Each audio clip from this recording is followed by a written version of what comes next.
ప్రకృతిని మనం కాపాడుకుంటే ఆ ప్రకృతే మనల్ని కాపాడుతుందనేది వాస్తవం. ఈ విషయాన్ని ఈ ఏడాది జరిగిన ప్రకృతి విపత్తులు అందరికీ అర్థమయ్యేలా చేశాయి. 2024లో మన దేశంలో సంభవించిన అతిపెద్ద ప్రకృతి విపత్తులంటే తెలుగు ప్రజలకు గుర్తొచ్చేవి బుడమేరు వరద, తెలుగు రాష్ట్రాల్లో భూకంపాలు. కానీ ఈ రెండింటికంటే విషాదమైన ఘటన వయనాడ్. భారీ వర్షాలకు వయనాడ్లో కొండచర్యలు విరిగిపడగా ఊళ్లకు ఊళ్లే సమాధులయ్యాయి. జూలై 30న జరిగిన ఈ ఘటనలో 420 మందికి పైగా ప్రజలు మృతి చెందగా 1500కు పైగా ఇళ్లు ధ్వంసమయ్యాయి.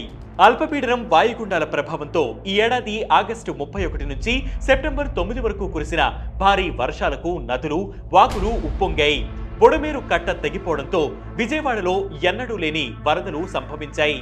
ఈ వరదల్లో 45 మంది మరణించగా 2.7 లక్షల మంది ప్రజలు నిరాశ్రయులయ్యారు. తిండికి నిద్రకు విలవిలలాడారు. చిన్నపిల్లల పరిస్థితి దయనీయంగా మారింది. ఇక హిందూ మహాసముద్రంలో ఏర్పడిన రెమాల్ తుఫాన్ వెస్ట్ బెంగాల్, బంగ్లాదేశ్లోని సుమార్ బన్ డెల్టా తీరాలను తాకింది. దీని కారణంగా 33 మంది చనిపోగా వెస్ట్ బెంగాల్, మిజోరాం, అస్సాం, మేఘాలయాల్లో భారీ ఆస్తి నష్టం జరిగింది. 2024 జూన్ నుంచి ఆగస్టు వరకు హిమాచల్ ప్రదేశ్ లో వచ్చిన వరదలకు 31 మంది మృతి చెందగా 1140 కోట్ల రూపాయల నష్టం జరిగినట్లు ప్రభుత్వం చెప్పింది. అస్సాంలో వరదల కారణంగా 117 మంది మృతి చెందారు.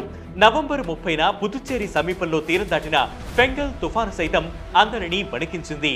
తుఫాను కారణంగా జరిగిన ప్రమాదాల్లో 19 మంది మరణించగా పుదుచ్చేరి, విల్లుపురం జిల్లాలో భారీ ఆస్తి నష్టం జరిగింది.